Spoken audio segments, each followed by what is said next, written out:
Aaron in San Antonio. How's that working, Aaron? Yeah, I can hear you guys now. Oh, Excellent. good. Well Okay. done, crew. Yes. Great. What's on your I had mind? an observation that I wanted to kind of present, and it was kind of like a parallel to the way that I kind of justified my atheism towards the beginning when I was a teenager.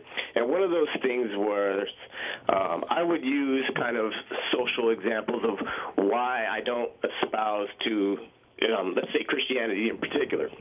And one of those things was the way I would justify it to my peers, because, roughly, 90 to 95% of Americans are espoused to some kind of religious belief, in particular Christianity. And one of the things that I would say was, well, you know what, I don't want to carry on the legacy of those who brought that religion to these shores, because not only did they bring God, they also brought slavery, genocide, oppression, et cetera, et cetera. And so why would if I reject all of those things, why would I then accept the God in which they committed a lot of those atrocities in name? And I kind of felt that it provided me cover. And I know that's not the best answer, but it got me to a point where I could feel to where I could now say, I'm up at a point in my life where I can say, reason and logic are the best answers as to why I deny the existence of God. But in the beginning, when I couldn't really verbalize that or didn't have an understanding of science and reason and logic, that was kind of the answer that I gave. And I wanted to ask you guys, how do you think, kind of using a double-edged sword, when you're approaching people, yes, you want the best answer for not believing, for not espousing to a religion is reason and logic. But also look at the social implications of what it is you believe, and why would you carry on the legacy of those people? Here's something I think you have to watch out for, which is you're slipping dangerously close to fallacy territory and saying, there are these people in Group A who did bad things and believed something, and because they did bad things, all of Group A should be dismissed. I mean, it's a kind of ad hominem fallacy. I think it's a tu quoque, I think. Maybe tu quoque. What does that one mean? I think it has to do with, because you're not living in such a way as to reflect the beliefs you claim to espouse. Right. Therefore, obviously, the beliefs you claim to espouse just must be false or something like that. I mean, I believe that's what it is. I'd have to double check, look it up. It's the same kind of thing that a racist might use. And I'm not accusing you of racism, but I'm just trying to point out why this argument necessarily isn't the best way to go. A racist might say, look at these black criminals. And there are, anecdotally, black criminals. There are also white criminals, and he would say, okay, I've got a big list of black criminals, and therefore black people are all terrible people. Yeah, and it's a guilt by association fallacy too. And I'm not similarly, saying that because you carry on that legacy that you are necessarily a bad person. What I'm saying is, you think it would give people pause and start to think about, well, hey, accept. I think it's better to oppression, and let me, because I would have discussions and they would be like, well, that's true, but that's not what that Bible actually says, and then you get them to read it, and that is what it says to do. Right. Okay. Now that I think is actually a better starting place, because there is bad stuff in the Bible, and then once they want to, just sort of gloss over it, then we're in the territory of, oh, you don't really believe in the Bible. Where do you get your morals from? It's got nothing to do with the Bible. Yeah, that's fine. I just worry about overgeneralizing with a group to sort of paint them all with a bad brush. No, because that's exactly what the Pope is doing right now. I was kind of like. More of the observation that I use is, or kind of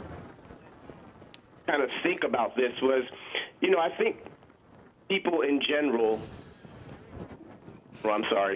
really apply reason and logic into every single aspect of their life, because I think that it's kind of indicated in the fact that 90 to 95% have beliefs in a God or gods, and that I think that you can't say that you apply reason and logic to every single aspect of your life when you deny reason and logic when it comes to that particular instance, and that those people that don't that suspend reason and logic when they're coming to in regards to their religious beliefs, you can't really use reason and logic with them in refuting it, because they suspend reason and logic when it comes to that particular belief. And that I'm thinking, well, maybe it might be effective to kind of first appeal to emotional responses or social responses in that regard, and not only attacking the message, but kind of saying, well, look, examine the messengers as well. Well, I mean, I don't know that fighting a bad and irrational set of beliefs with a bunch of emotional arguments and just the arguments that are just as bad is the best idea. I mean, certainly it may be a way to communicate with them, right. But I mean, you may be, in terms of if you're talking in their own language, kind of idea behind it. But I've been engaged just today with. There's been a guy who's been emailing us with some first cause arguments, and I've been responding to him and just pointing out every single place where he's using logical fallacies, and he just isn't getting it. And right. And not only that, I mean, he thinks that his logic is watertight, and it's impossible to make him see that he really hasn't provided any good epistemological grounds to accept his points of view. I guess that's where my frustration lies in then, because I feel like, sometimes you come across a piece and you feel like you're talking to a brick wall. I don't know how else to go about communicating all the different reasons. I mean, the only really reason is to use reason and logic, but I don't know how else to make them budge. You know what I'm saying? Well, it's just if you really are embroiled in some sort of conversation or discussion with a believer where they're desperately trying to convince you of their beliefs or something like that, I usually find that if you want to just get right to the core of it. Ask them how they are able to distinguish their God from something that they may just be imagining. I mean, how do they know how do they justify this belief, other than through just emotional desire, faith, as Christians term it, or some other means? I mean, Christians will repeatedly assert, this is what I'm doing with the fellow who's been emailing me. I'm just trying to say, you have not provided me with any kind of roadmap, or you haven't explained to me how it is that you determine that the God you believe in is real and not just something you're imagining. How do you distinguish those two things?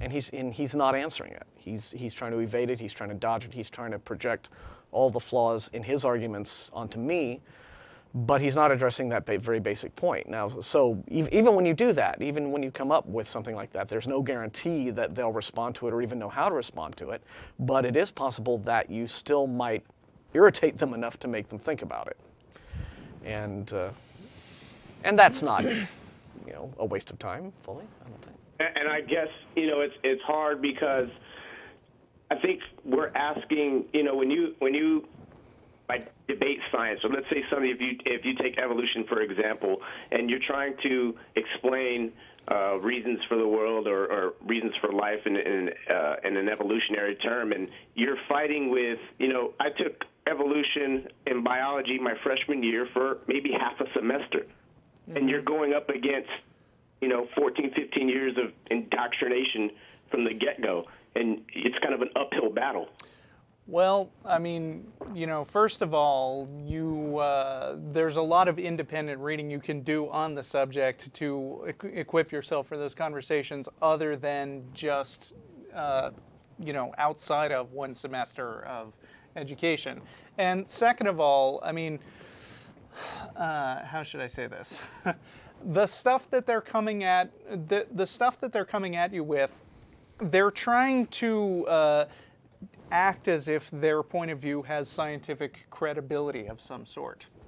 And it really just doesn't. I mean, this is actually a case where going to the source and figuring out who's saying this stuff and how many people are saying this stuff actually makes some kind of sense. Because if they're going to claim that there is some kind of scientific justification for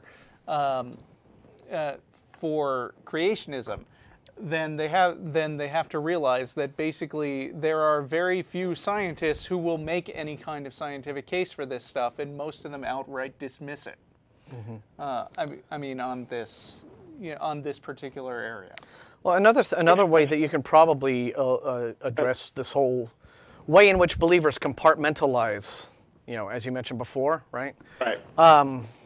Because they do that, right? The very same Christian who believes in God, who believes in Jesus, who believes that there's a realm of angels and demons, who believes that he's going to go to heaven when he dies, all of which are fairly irrational, I think, and unsupported beliefs that people hold for emotional reasons. Ask this very same Christian if he believes in the gods of any other religion. Or ask this very same Christian, give him some really ridiculous claim, like drinking Mountain Dew will turn you invisible. I heard that one. Right, and he'll be just as skeptical as anybody else. And so at that point, you can sort of bring up this dichotomy that appears to be going on in their heads. I had a Christian ask me on Facebook, basically, well, why don't you believe in God? And my answer was, for the same reason, probably for the same reason that you don't believe in the gods of every other religion other than your own. Right. And so ask yourself, well, why don't you believe in Shiva? Why don't you believe in Zeus? Why don't you believe in Ahura Mazda? Why don't you believe in all of the others? Quetzalcoatl. Yeah, Quetzalcoatl. Or, I mean, they have cooler names at least. So. They certainly. And once you figure that out, I then get a rational answer with that. But. Right. yeah, I think, and you may get an irrational answer with that. And at that point, you can say, well, maybe their only reason for not believing in those gods is because the Bible says that the Christian God is the real one. Well, you can point, but if that's your only reason, those other religions have holy books, and those holy books say that their gods are. So, how do you determine? See, this is how you get them to sort of think about how they know what they think they know. Right. And do they really know this stuff, or are they just pretending to know things? Probably a better approach then. Yeah, Aaron, thanks for calling.